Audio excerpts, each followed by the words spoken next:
Have you ever posted something embarrassing on the internet? I know I have. I mean, maybe I'm still doing that right now. I don't know. I've been a blogger for most of my life. I've actually been a YouTuber, believe it or not, since 2005. And I've definitely had some embarrassing posts. And I am certainly different from the kid that used to come on here and, I guess, talk to her camera alone in her bedroom. Oh my God. I mean, I think the thing that's been so interesting about being on the internet for so long is I get to see myself shift through various phases. And it's kind of been fun to look back, honestly. I had an indie phase, a twee phase, and whatever current phase we're in right now, I suppose. And it's been really fun to watch myself, I guess, change over the years. And it seems like an influencer named Brooke Schofield finds herself in exactly that situation, as it was recently revealed that she herself went through a phase of her own, a racist one. But I'm getting ahead of myself. Hi, my name is katblaque,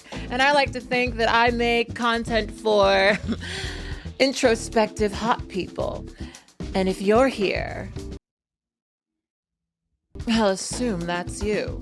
And if you're brand new here, you know exactly what to do if this video pleases you. Click that button and join us right here on the channel. So I did not know who the heck Brooke Schofield was until very recently when the story of her ex went viral in my TikTok feed. Brooke Schofield is apparently a co-host on a podcast called Cancelled, the Cancelled podcast, also hosted by Tana Moja, who we've previously spoken about on this YouTube channel. A few months ago, she was openly speaking about her previous relationship with a singer whose name is Clinton Kane. Clinton Kane is apparently a guy who makes I guess, wedding music. I don't know. He's like in a very specific genre that, if I'm being completely honest, reminds me of like church music. Like, you know, like that really talented dude at church. That's what his music makes me think about. But anyway, she was a huge fan of his music and then decided to pursue him, and they were in a relationship. And it was in the course of that relationship that she discovered that Clinton Kane apparently hadn't been very honest about who he actually was. Apparently, he claimed that his mother passed away, and this was like a really big emotional thing that he used in a lot of his marketing. And she would discover that his mother was alive and well, and that apparently the person that he had referred to as his mother was simply a mother-like figure. And he also made several claims that turned out to not be true, and she made several videos discussing their relationship on TikTok. It went very, very viral, and that is how I first was introduced to Brooke Schofield. Now, more recently, she's been in my feed for a completely different reason, and that's because some tweets that she posted way back when have resurfaced, and let's just say they aren't very flattering. So I'm gonna read you guys some of the tweets so that we can talk about this, because if you followed me for a really long time, you know that I make a lot of content about stuff like this. These situations where an influencer who is white is revealed to have previously been racist. And you might notice if you go back, in fact, I'm going to make a playlist for that genre of video that I've made, because if you go back and watch all those videos in chronological order, you will probably see my feelings about this shift and change, because this is a conversation that continuously comes up. And one of the reasons why I wanted to talk about this is because there have been a lot of very contentious conversations in the media about race. And I feel like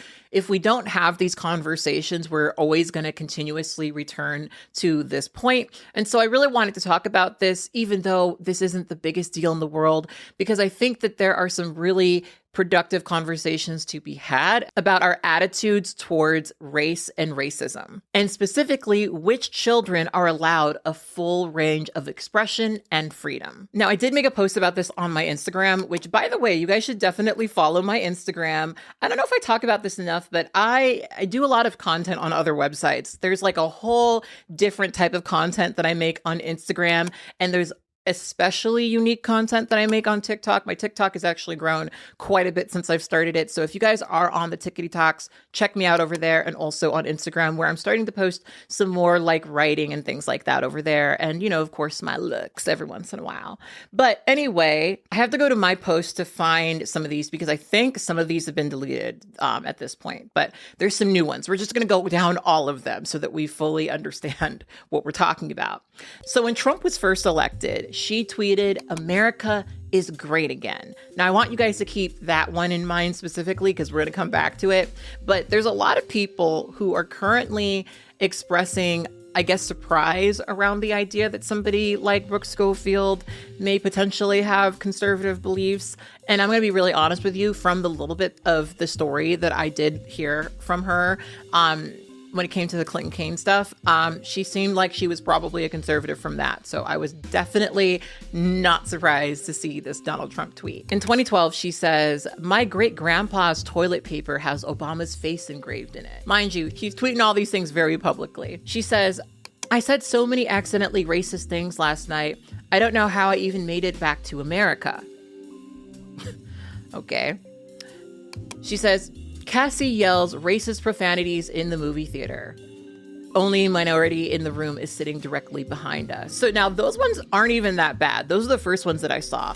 Here's some new ones that have been released since then. She says, "What do you call a Mexican baptism?" "Bean dip." Don't laugh at that. Don't laugh at that. She tweeted the F slur at one of her friends. You can tweet, you can answer your phone, F slur. I had a question." Then she has another tweet. She says, "Quit calling me when you're drunk, F slur. I don't even want you when you're sober." Damn, she was just telling everybody. Now, the tweets that she got into the most trouble for were her tweets about Trayvon Martin. And those are the ones that we're probably going to spend the most time focusing on because I got a lot of commentary about them and what her mother also had to say. So she says, "Guarantee if Zimmerman shot a white guy, this wouldn't even be a story. Newsflash, this wasn't a crime of racism. It was self-defense." Now, if you guys know the story of Trayvon Martin, you know that George Zimmerman did not ultimately get convicted for the murder of Trayvon Martin. You also probably know that that probably was not the right decision, and that Trayvon Martin being murdered for a lot of people was a radicalizing moment. I know it was for me. I made a lot of videos around that time because at the time I was living in a mostly white conservative area, and I knew that racism existed. Obviously, I knew that racism existed, but growing up in the suburbs and being pretty sheltered and, you know, coming from a certain degree of class privilege, right? You can kind of avoid a lot of the reality of racism, if I'm being frank, right? And I was suddenly recognizing that so many of the people around me who had been nice to me, who'd been kind to me, I thought, were actually people who were joining in on the chorus of people who were saying that Trayvon Martin was a thug who deserved to die for walking to the store in a neighborhood where George Zimmerman didn't recognize him, right? And that's just a lot. It was a lot for me to process, and it was really a radicalizing moment. Some of you guys who were following me back then will probably recognize that as like the time when I really started talking about race, because I didn't really talk about race until then, frankly. So keep in mind that for a lot of Black folks specifically, that was a radicalizing moment. And while that was happening, this is what she was tweeting. Now, her mother's tweets in response to her also have come out. And she says in her tweets, "I'm so glad you pay attention, Brooke Amber. The entire trial was so twisted by the media. Half of you couldn't even describe half of what happened." Then she says, "The media was showing pics of him at 12, not 5'10". Quit acting like Zimmerman shot and killed a child. The kid was 17 years old." Now, I want you guys to think about that, right? Think about the fact that Brooke Schofield's mother thought that at 17, well, he was basically an adult. Now, I know that legally speaking, 17 is very close to being the legal age of 18. And I know that a lot of people don't want to hear this when they're 18 years old, but as somebody who's just a little bit older than that, only slightly, I will tell you that even though you may legally be an adult, you are still a BB. And there's nothing wrong with being a BB. Please enjoy it as long as possible. Trust me, I miss it. But she was talking about a young man who lost his life because he was seen a certain way through a certain lens. He wasn't doing anything wrong. He was just walking to and from point A to point B.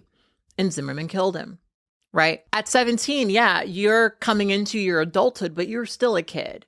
You are still a kid, right? And the way in which Black children are adultified is an incredibly common way in which Black folks are dehumanized and violence is justified against them. That is very pregnant in a lot of the stories that we've discussed in this context, where people were shot, children were shot because they were adultified purely because they were Black. Now, Brooke has made a couple of videos apologizing about these tweets because naturally, all of these people who probably found her through Clinton Kane are now like, what the hell? Why am I following this woman who would say these things? Obviously, by now you guys have seen the tweets. They unfortunately are not fake. Those are real tweets, like real things that I said. I want to acknowledge that I feel the same way about them that you do. I think they're so disturbing, they're wrong, they're horrible, and they're disgusting. Of course, I do appreciate the people who are coming to bat for me and like saying like, you know, it was so long ago and like she's grown and stuff, but like it doesn't fucking matter. Like it literally does not matter. They are horrible. I want to talk about particularly the Trayvon Martin, George Zimmerman situation. Try not to be so emotional because I don't want it to seem like it's like a sympathy thing at all. I also don't want to blame anybody else at all. And so I'm trying like to be really careful about that. I just want to explain like and give some context into like my mindset at the time, because I have seen like some comments today that are like, well, no shit, she's racist, like white nepo baby, like a little like spoiled brat, like, and that was not my situation. And my parents were addicts, so I was adopted by my grandparents when I was like 10, and I grew up with them from that point on. And as is true for a lot of grandparents, they're a little bit less progressive than a lot of us are now. And my grandma has dementia, so it was really just like me and my grandpa, and he is a very, very right-wing conservative man, okay? It was like my household was literally just Fox News all the time, Rush Limbaugh, like if you guys know who that is, like playing literally all day long through the house, and that was just like the only thing ever that I had been exposed to. A lot of you guys have also seen my mom's Twitter because she was responding back and forth about the Trayvon Martin situation, and I just should have known better. I know her, and I should have known that she is not somebody that I take any sort of political insight from at all. Again, sometimes you like have these people that you like put on a pedestal. Truthfully, it took me a really long time. Like I know some of the tweets I was like 18 and people are like, yeah, like she was old enough to know better. And like, honest to God, you guys, it wasn't until like even after college that I really started to like shift my way of thinking. And there are people in my life who I might have looked up to forever who I do not agree with. And I think it's amazing now that people are like learning earlier on about politics and like forming their own opinions outside of like what their parents think or what they're hearing or whatever it is. But that just wasn't the case for me. Whatever I heard, I passed on. I'm sorry, very, very sorry to anybody who is hurt by the tweets, because obviously they are very hurtful. I should have said something sooner, and I would never let something go this far again. Like, I love you all so much, and obviously I know that there are some people who are just like not gonna care for me anymore, and like I understand that. I need you to know that like is not how I think, that is not what I believe, and I am 27 years old now. I've had so much time to like learn and grow and like formulate my own opinions, and they are nothing like they were when I was 17, 18 years old. In her apology, she describes growing up in a situation where she was largely raised by her grandfather, who watched Fox News all day and really imbued her with a lot of racist traits. And that back then, that was normal to her. That was something that she just did. Now, mind you, Brooke Schofield was around the same age as Trayvon Martin when she was writing these tweets. And of course, there were so many people who said that because she was 16, 17, 18, 19, she was young, she was innocent, and she was ignorant. But if you return to the tweets, if you read the tweets, if you imagine the kind of person who wrote these tweets, what you see is somebody who was very aware of racism. What you see is somebody who was aware of the fact that the things that they were saying could be potentially hurtful to others. She's gloating. She's arrogant about it. She is actively mocking people of color and then bragging about getting away with it. And I want to draw attention to that, the way in which on both ends of this conversation, there's a valuable excuse. When she was young, she was ignorant. She didn't know no better, right? She didn't know not to be racist, right?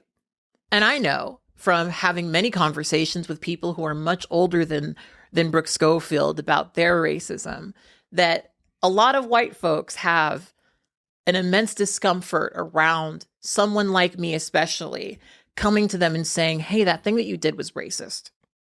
And then what do they say? What do they say? Oh, I'm not racist. You know, I'm ignorant. Here are all the reasons. I got a black friend. I don't mean it that way. Da da da da da. Like, why are you being mean? And the conversation quickly shifts in that direction, where me as a person who's calling out somebody being racist is now the bad person. And growing up in these areas that are very conservative, living in these areas that are mostly white and conservative, there's always this sense of tension that I feel in these types of interactions, because I know that someone being racist towards me is something that I can't fully call out, because all of these people, it's like publicly, the worst thing they could ever be accused of is a racist, right? But privately, racism is something that they embrace.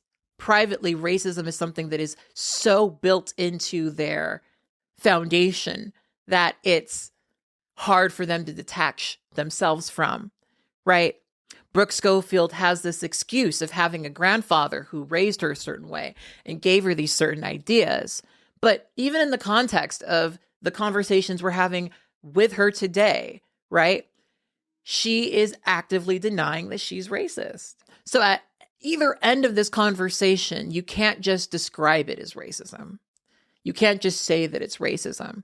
You can't just say that it was racist or that it is racist. It always has to have this excuse. Now, granted, one of the things that I do think a lot of people overlook is, people who feel this way are often ignorant. Growing up outside of the city and living in very conservative areas for most of my life, I definitely know what it's like to live in a space where your pastor, the neighbor, your teachers, everyone that you interact with feels a particular way. And you turn on the news and it just happens to be that channel, right? And that's the norm in the community that you're in. And there are some things that are normalized when you live in such like a protective enclave that like just creates bad politic, right? It does. Some people obviously are able to see through that. But a lot of people, when you're in situations like that, it's hard to even be that person who stands up and says, you know what, I don't agree with this. And a lot of people would rather be part of the group and not be ostracized, right? Ask any person who is blue in a Trump area right now, right? They know that if they were to come out tomorrow and be like, yep, I'm a Trumper, they would be embraced. And it's a human desire for us to be embraced. It is a human desire for us to be accepted.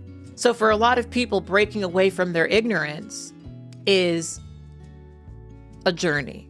And so I do not doubt that Brooke Schofield probably developed a lot of ignorance that in so many ways wasn't actually her fault. Now, that being said, what I just said was a degree of sympathy. It's a suspension of disbelief that I often have to do when we're talking about white women.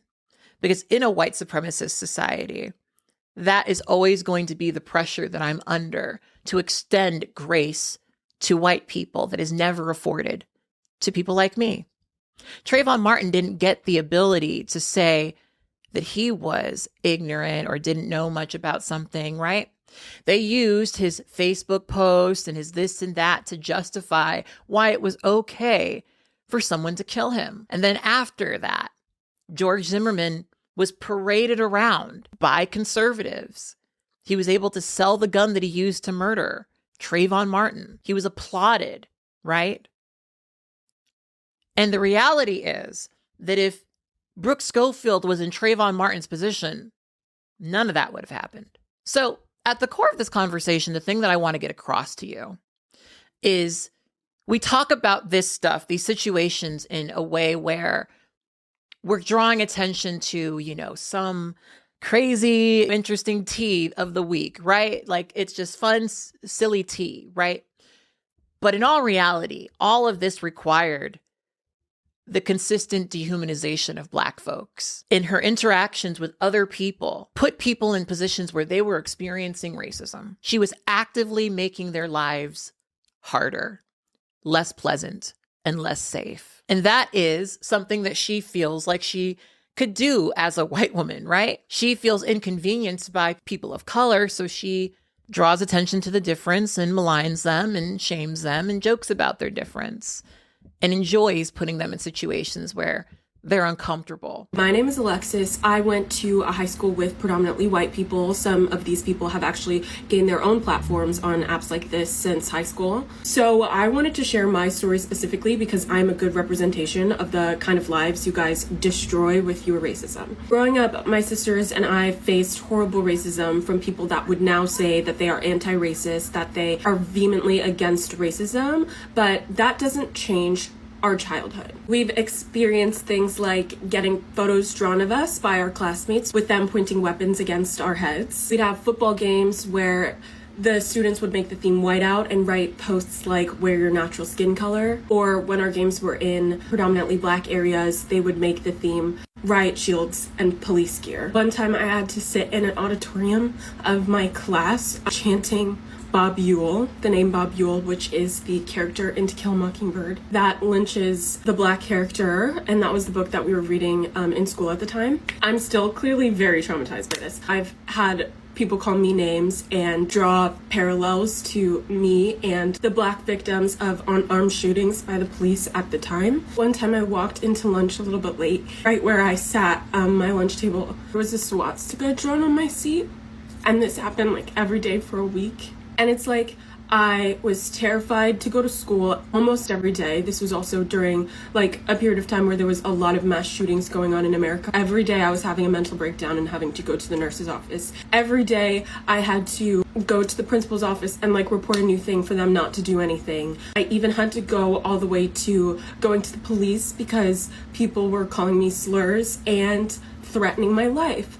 And no one ever did anything because racism is not taken seriously. By white people especially. Racism is just not taken seriously at all. I'm very grateful that nothing happened to me, that everything was all just talk or just to terrorize Black people, I guess. But what people don't talk about and realize is like how that will affect you emotionally as a person. Like, I think what happened to me as a young child has impacted my life so deeply, so emotionally. Like, I feel so emotionally terrorized. You can see it, hear it in my voice, and I will never be the same. It has affected every relationship I've ever had, the relationship that I have with myself, the way that I see myself, and the way that I think other people see me. It's truly, I like wouldn't wish this on my worst enemy. It's something that I'm gonna live with forever, and it's so heavy, so heavy. And I think just the message that I want to say about situations like these of just like white people being racist in their childhood as like a phase, you affect real people, and you being racist puts such a trauma onto the people of color in your life that they're going to have to deal with every single day until they die. What that means is if you have to apologize or feel guilty or feel like shit every single day for the rest of your life for this racism that you grew out of, that is what you deserve. If you're a white person and you're looking into my eyes right now, hopefully you can see the pain of what your racism in childhood, how that impacts real life Black people, because it's like racism is not just a concept, it's a thing that you are employing onto a real person. I hope that you feel guilty for the rest of your life, because I feel traumatized and emotionally vulnerable for the rest of my life, and I didn't deserve that. Brooke probably impacted several people of color in a deep way that has impacted their entire lives, right? But to her, it was just a blip in her journey of self-discovery. So even in her growth, Black people are dehumanized. Whenever I've had to have a conversation with an ignorant white person, I'm always encouraged to take the time to educate them. And I do, I've been doing it for a very long time, right? But so frequently that requires that I don't celebrate my own humanity. There have been so many inappropriate contexts where, because of a white person's ignorance, I really do need to stop doing whatever I'm doing to help them understand something so that they can get it, right? And I just want for people to pay attention to the way that Black people are consistently dehumanized. And in this conversation, we focus so much on the redemption of the white person who exerted the racism. And we don't often think about the way their racism impacted people of color. Because I think for a lot of people, they kind of expect for people of color to endure that. Like, it's just kind of like, how things should be. And what gets me about this is, again, so many white people don't like being referred to as racist. So many white people don't like being assumed to be racist, right?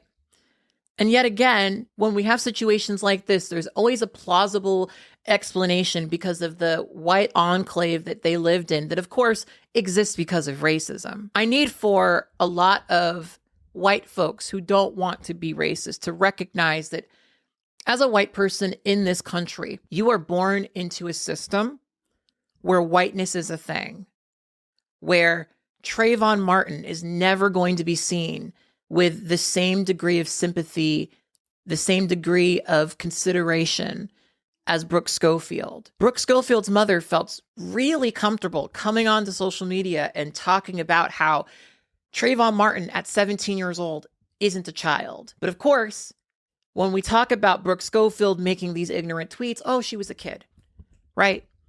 Even though she was the same age. I just want people to pay attention to that. Pay attention to the way that people are dehumanized. And in the context of these conversations, what I've seen in the influencer sphere is that the Brooke Schofields of the world will always have a platform. Yeah, they may get called out.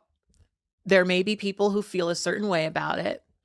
But ultimately, they never really lose their platform. Look at Jeffree Star. Look at any of the people that I've made videos about. Pretty much all of them are still really, really successful creators online. The racism did not derail anything about their career. It was a temporary blip in the road, and then they were able to get back up and thrive, even after they were racist, right? Whereas for a lot of Black creators, they fuck up a couple of times, they're done. They're done. They say the wrong thing even a little bit, they're done. No one will ever let them live it down. Think about it. How many Black creators do you know who have recovered from big scandals, right? Not very many, frankly. So that's really what I wanted to point out. And, of course, I believe people can change. I believe that people can be different people than who they were way back when. And I always want to celebrate that. I always want to leave space for the fact that people can change. I don't need to be there for the change. I don't need to be there for whatever journey you're currently trying to go on, because I have my own life that I want to live in. I don't need to be in service to you by watching your change, right? But I do believe that people can change. But remember her America's Great Again tweet? Well, a couple days ago, she was caught liking this picture of Donald Trump and Aiden Ross.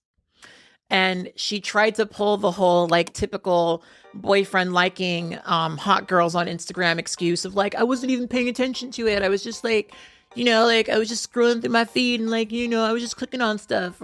No, you saw that shit. I don't see pictures of Donald Trump and click on them or like them.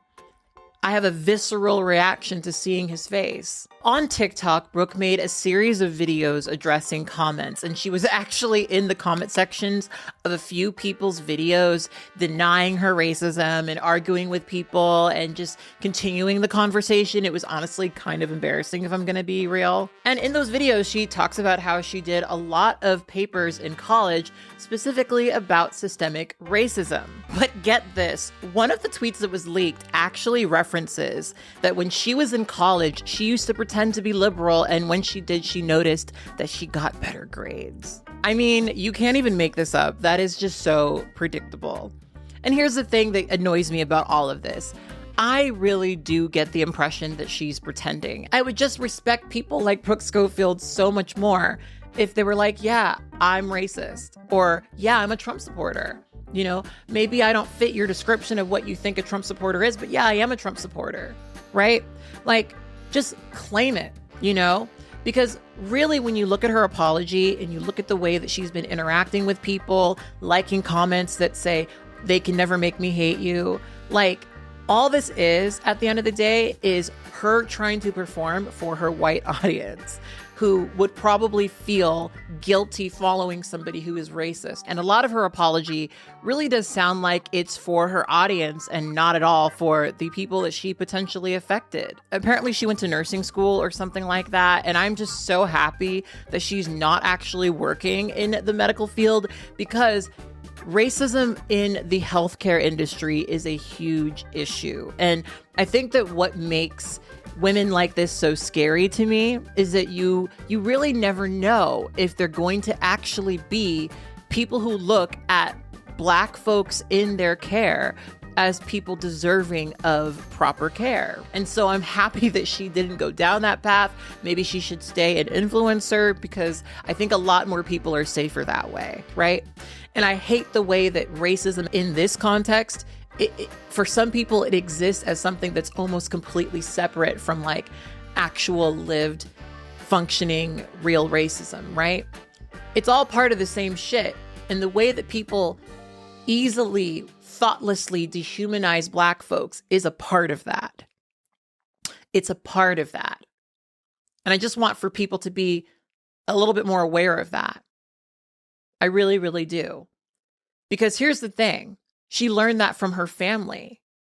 If you would like to move forward in a world where that is not a thing, where this thing that we consistently talk about, racism, is like no longer a thing, you are going to recognize that you exist within a system that privileges you as a white person, and that understanding racism as a person who comes up in that system is going to be a lifelong, active process. And that no Black person should have a reason to assume you're not racist. Because you don't get both. You don't get to both be so easily, so foundationally racist, but then also ignorant and you don't know no better. It just doesn't work like that. Anyway, girl, I just had to give you that sermon right quick. I'm sure that, you know, in a year or so, no one's going to remember this. She's going to have a show on MTV and we're all going to move on. On that note, I just wanted to have that conversation with you guys. I would love to know how you feel about this, how you feel about this consistent pattern of like white influencers and, you know, their racist phase being exposed. I would love to hear your thoughts, so please give them to me in the comment box below. I'm very curious actually to hear from people who are fans of that podcast, how you felt about this when you heard about it. I'm a little curious because I just can't be fucked. I really can't. I don't even know what podcast I should be listening to right now. Actually, give me podcast suggestions. That's actually what I want. Anyway, on that note, I will talk to you guys later. If you enjoyed this video, please support me over on Patreon. Right now, you are seeing some names of my producers who have been with me for quite some time, who have been so supportive of all the things that I'm creating over here. And I really appreciate those people and all of the other people who support me over on Patreon. It is how I do this full time. You guys are so awesome. Thank you so much. I love my job. Anyway, on that note, I will talk to you guys later. As per usual, I want you to always remember and to never forget that you are beautiful and you are loved. Bye.